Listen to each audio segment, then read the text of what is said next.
Welcome to the podcast of top executive coach Tony Mayo. This podcast is a conversation with one of Tony's clients, management consultant Ron Dimon.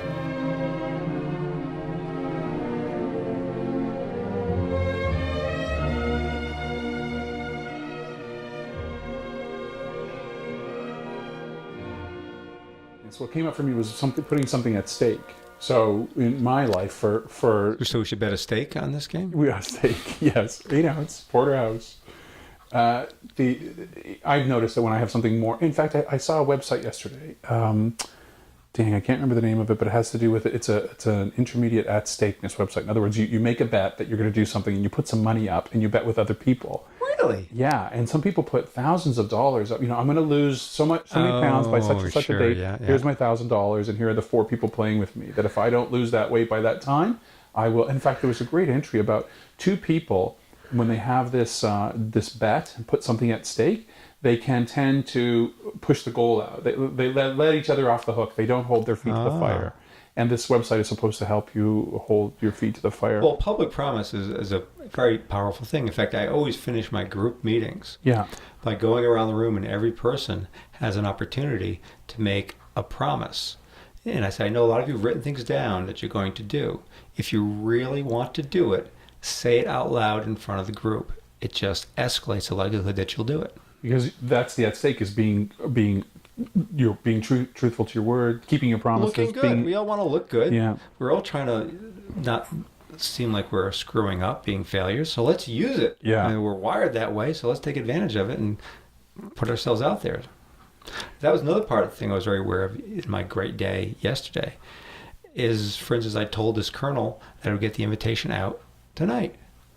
Well, it got to be 8:30. I had a very long, tough day, and I thought, I said I would do this. It wasn't a burden. It was, I said I would do this, and I'm committed to doing what I say. So I did it. And you said it to a colonel, and there's got to be some difference. He has a gun. Did I mention the guns? And he outranks you. But there must be something, especially in that domain of military, of keeping your word. I mean, you have to, right?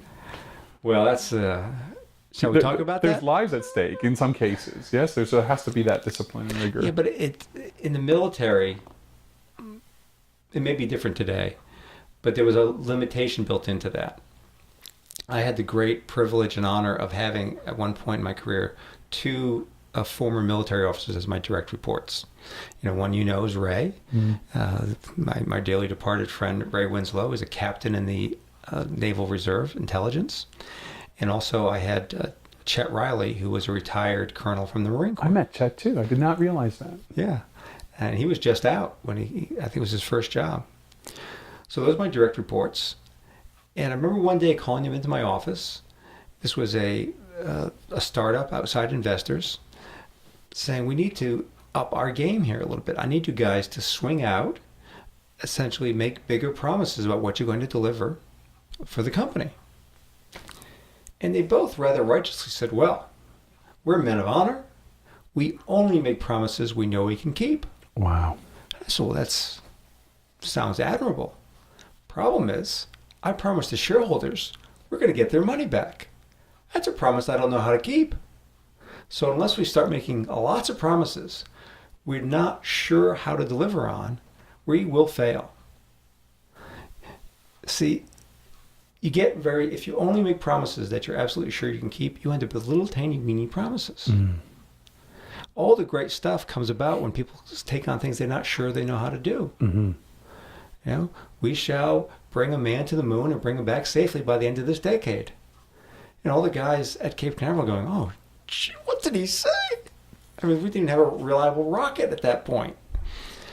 And Kennedy also tells a story that you may have heard of sometimes the kids be out running through the fields and stuff, having fun, and they'd come to a fence that they weren't sure they could climb. So they'd take off their hat or their shoe and throw it over the fence. Well, now they've got to get over the fence or their parents are going to kill them.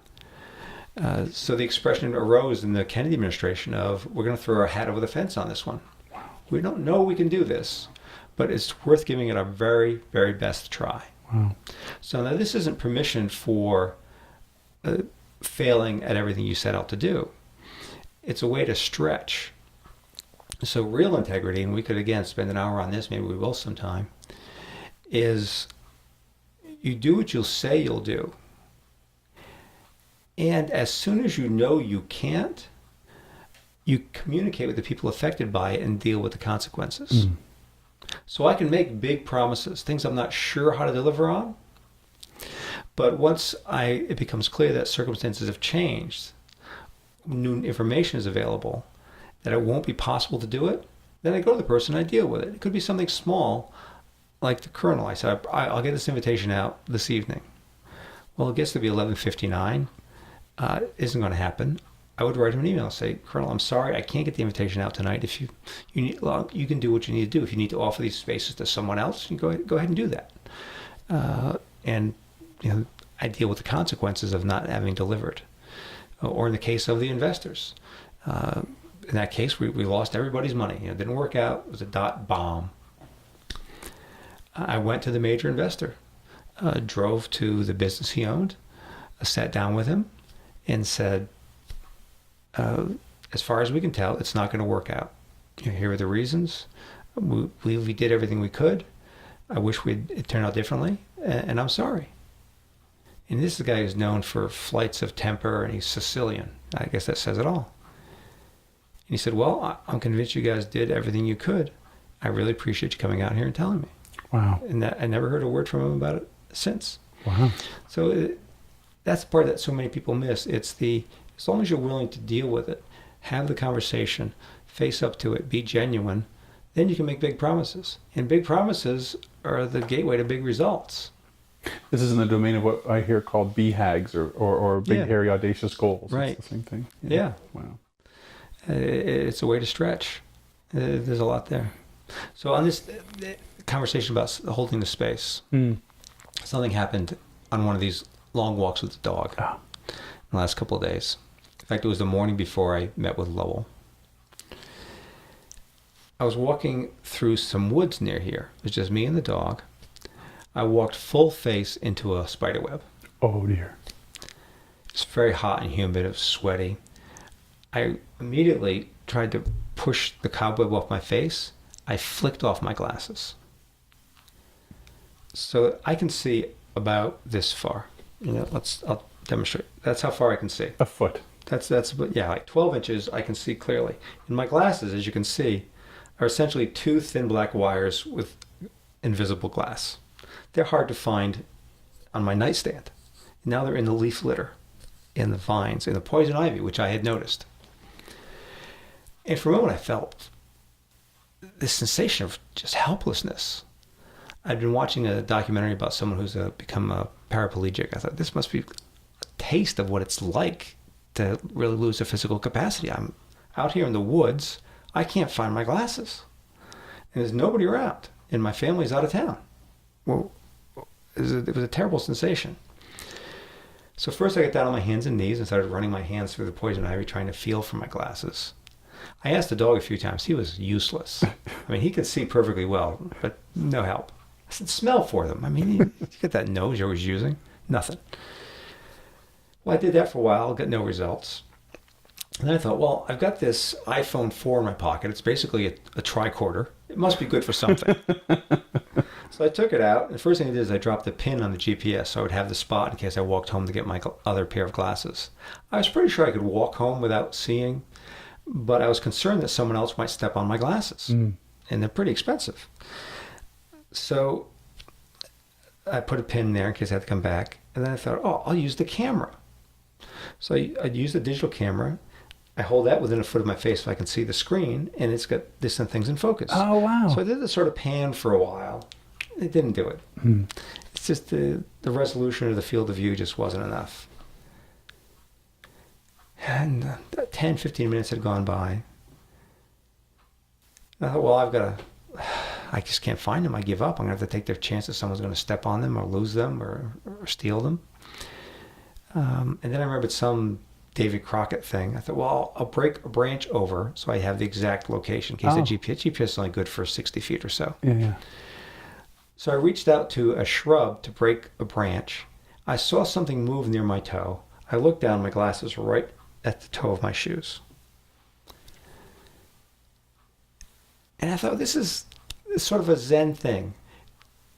maybe you've had this experience, but I know many times the moment I give up is when it works. Yeah. It's something about the grasping and the needing that creates a space for it not showing up. I was talking to Lowell about this. I said, for instance, I know so many people, maybe you've heard similar stories, struggle with infertility for years. Finally say, it's over. It's too hard on our bodies. It's too expensive. We give up. Let's just go the weekend to the beach and forget about it. And they get pregnant. That means they give up and it works. In talking to Lowell, what I realized is when you're looking for something or when you need something, the space is, it's lost. The more focused you are on something's lost, the more the space you're creating is, it's not there. All of your physiology, your language, your actions are aligned with, I can't find it. Wow. When you give up, all that goes away. And then there's space for you to see it. And I'm wondering how to take that into my own life for my day-to-day business. So I'm automatically want to think about what I'm holding on to, like a failure, like the velocity of my business, or the rates that I charge, or attracting new clients. As like we're in a recession. I'm not going to get another client like I had 2 years ago at those rates. So I create that, and that's what I hold on to. Yeah, or even more clever people say, well, it's a recession, so I have to do this, I have to do that. And the more things you do in the space of recession, the more everything you do is aligned with, it's a recession. Yeah. Yeah. I had one client who, in the summer of '08, right after the president and the secretary of the Treasury and the head of the Federal Reserve went on TV to tell everyone, the sky is falling, and the economy fell off a cliff, he announced to one of my groups of chief executives that I coach, I had a meeting with my executive team. We decided not to participate in the recession.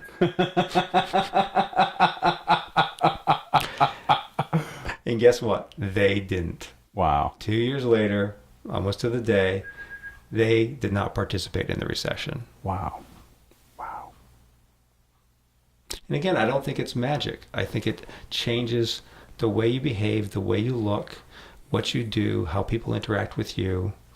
Zig Ziglar, the great sales trainer, tells a story right along these lines. He was at a luncheon for some real estate agents. I think it was Detroit, where the real estate market has been bad since we took it from the Indians. Actually, I think we took it from the Canadians. I don't know. And so he's sitting with these real estate agents. Zig turns to one person and says, well, how's business? And the real estate agent says, oh, it's terrible. They closed the mill. People are moving away in droves. Nothing is moving. Oh, wow, I'm sorry to hear that. Turns to the other side. Says to the real estate agent, how's business? She says, it's fantastic. Ever since they closed the mill, all the other real estate brokers have given up. I've got the market to myself. Wow, it's like the shoe salesman in the jungle. Nobody wears shoes. Oh, right. Yeah. Nobody wears shoes. Yeah. It's got to be a pony in here somewhere. But it's not just optimism, as we said. It's not just affirmations. It's actually shifting what you're working towards. For instance, I was with a group of managers just the other day, and they were talking about people not being reliable, not getting things in on time. And so here's something very important to shift in the way you relate to that. So it's because I can tell from the current of this meeting, the way you deal with that is, this is wrong. The person should be reliable. I mean, we're paying them. They're competent. Mm-hmm. Why aren't they doing the things that they know they should be doing that I've told them to do? This is wrong. So it's the whole space of something's wrong. And I, as the hero manager, get to fix it. And if you're the hero manager who fixes things, what do you need? Stuff that's wrong. Oh, yeah. So space continues. So try this. Someone comes to you, you say, where is the report on the sales calls? It's not done. What's the first thing you're inclined to say automatically? Why not? Why not? Very good. When you ask someone why not, what period of time are they talking about? It depends, doesn't it? The past. Whenever you ask someone why not, you're asking them what happened in the past, right? Oh, yeah. Because this happened and I couldn't do this. Yeah, so here you're a manager with this employee and you're talking about the past. How much influence do you two have over the past? None. Good use of time.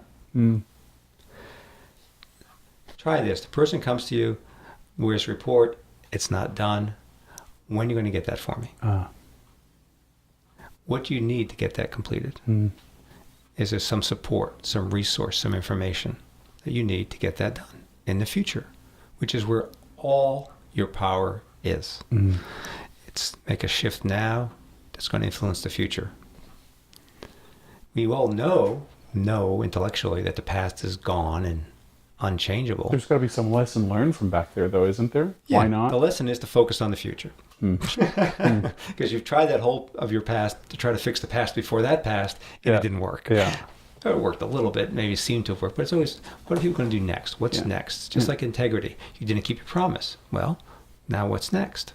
So there's got to be a point at which you're dealing with somebody who continually makes promises about the future and doesn't keep them. So when do you hold that as, hold them accountable?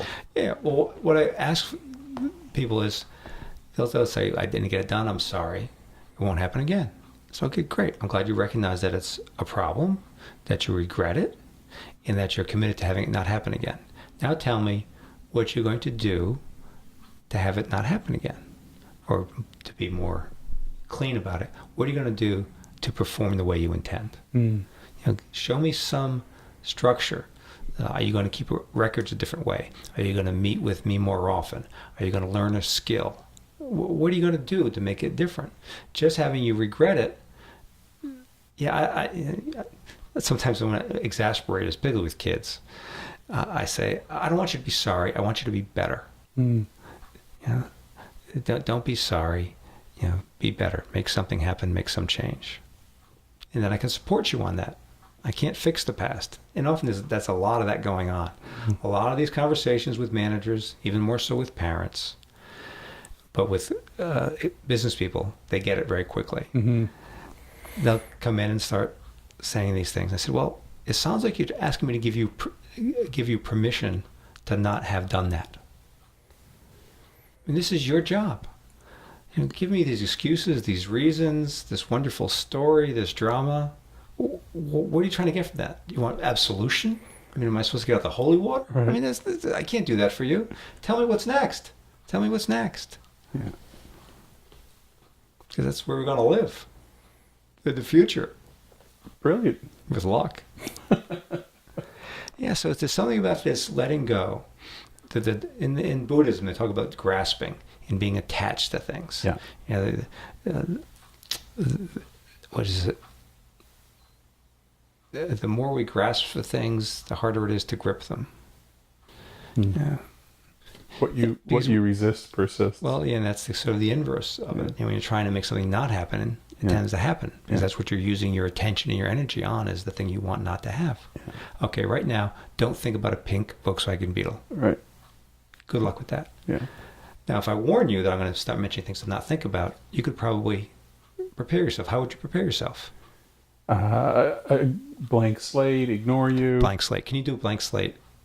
Not really. Really? Yeah. I mean, maybe there's a cave in Nepal where a guy can do that. No, what do you do? Think about something else. Yeah, you choose what to think about. We can do that. A lot of times we don't. We just let the culture, what's on the TV, who's around us, decide what our brain is being used for. They colonize our brain, they parasitize it. There's lots of people out there who want to use you. There's one expression that's popular is, if you're not working your plan, you're working somebody else's plan. Yeah. It's just so, choosing what you think about, then you can do it. But trying to not do something, you can't not do something. You can only do something.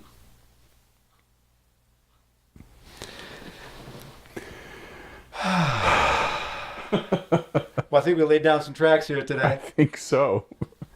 All right, Moondoggy's going to sign off. What is that, your CB handle?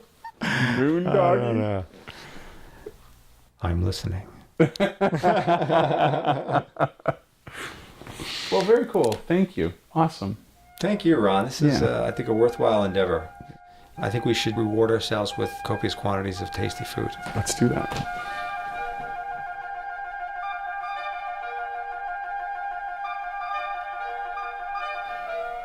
We hope you enjoyed this podcast. More information is available at tonymayo.com.